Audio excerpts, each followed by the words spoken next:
నిమిషాల లోపల వారి వారి అభిప్రాయాలను డిమాండ్స్ పైన తెలియజేయడానికి మీరు అవకాశం ఇచ్చి 10 మినిట్స్ తర్వాత మరి ఇంకో సభ్యుడికి అవకాశం ఇస్తే పూర్తి స్థాయిలో చర్చ కూడా అర్థవంతంగా ముందుకెళ్లే అవకాశం ఉంటుందని నేను కూడా మరి మీ స్పీకర్ గారిని కోరుతా ఉన్నాను. అధ్యక్ష కేటీఆర్ గారు. Speaker sir, thank you. నిన్న మీరు ఉదయం 3 గంటల దాకా హౌస్ని నడిపారు, తమరు కూడా ఉన్నారు. Thank you sir. ఈరోజు కూడా చాలా సుదీర్ఘంగా చర్చ ఉంది. I agree with LA minister sir. కాకపోతే ఒక రిక్వెస్ట్, సరే ఈ సెషన్ అయిపోయింది, రేపు అప్రోప్రియేషన్ కూడా ఉంది, ఈ సెషన్ అయిపోయింది.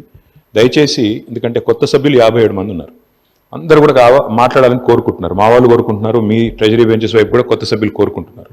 దయచేసి నెక్స్ట్ బడ్జెట్ సెషన్ కానీ నెక్స్ట్ అసెంబ్లీ సెషన్ కానీ డిమాండ్స్ మీద ఇట్లా అన్ని కంప్రెస్ చేసి 19 ఒకటే రోజు పెట్టకుండా దయచేసి రోజుకి 2-3 పెట్టి, ఎందుకంటే అప్పుడు మినిస్టర్స్ మంచిగా బ్రహ్మాండంగా సమాధానం చెప్పొచ్చు, సభ్యులు కూడా మాట్లాడవచ్చు. కాబట్టి సావధానంగా మాట్లాడడానికి నెక్స్ట్ టైము అవసరమైతే సెషన్ ఒక 20 రోజులు పెట్టండి బడ్జెట్ సెషన్ని. తప్పకుండా మా వైపు నుంచి పూర్తి స్థాయిలో మీకు కోఆపరేట్ చేస్తామని తెలియజేస్తాను. 10 నిమిషాల లోపల వారి వారి అభిప్రాయాలను డిమాండ్స్ పైన తెలియజేయడానికి మీరు అవకాశం ఇచ్చి 10 మినిట్స్ తర్వాత మరి ఇంకో సభ్యుడికి అవకాశం ఇస్తే పూర్తి స్థాయిలో చర్చ కూడా అర్థవంతంగా ముందుకెళ్లే అవకాశం ఉంటుందని నేను కూడా మరి మీ స్పీకర్ గారిని కోరుతా ఉన్నాను. అధ్యక్ష కేటీఆర్ గారు. Speaker sir, thank you. నిన్న మీరు ఉదయం 3 గంటల దాకా హౌస్ని నడిపారు, తమరు కూడా ఉన్నారు.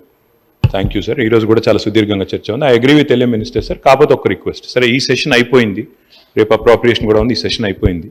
దయచేసి, ఎందుకంటే కొత్త సభ్యులు 57 మంది ఉన్నారు, అందరూ కూడా మాట్లాడాలని కోరుకుంటున్నారు, మా వాళ్ళు కోరుకుంటున్నారు, మీ ట్రెజరీ బెంచెస్ వైపు కూడా కొత్త సభ్యులు కోరుకుంటున్నారు. దయచేసి నెక్స్ట్ బడ్జెట్ సెషన్ కానీ నెక్స్ట్ అసెంబ్లీ సెషన్ కానీ డిమాండ్స్ మీద ఇట్లా అన్ని కంప్రెస్ చేసి 19 ఒకటే రోజు పెట్టకుండా దయచేసి రోజుకి 2-3 పెట్టి, ఎందుకంటే అప్పుడు మినిస్టర్స్ మంచిగా బ్రహ్మాండంగా సమాధానం చెప్పొచ్చు, సభ్యులు కూడా మాట్లాడవచ్చు. కాబట్టి సావధానంగా మాట్లాడడానికి నెక్స్ట్ టైము అవసరమైతే సెషన్ ఒక 20 రోజులు పెట్టండి బడ్జెట్ సెషన్ని. తప్పకుండా మా వైపు నుంచి పూర్తి స్థాయిలో మీకు కోఆపరేట్ చేస్తామని తెలియజేస్తాను.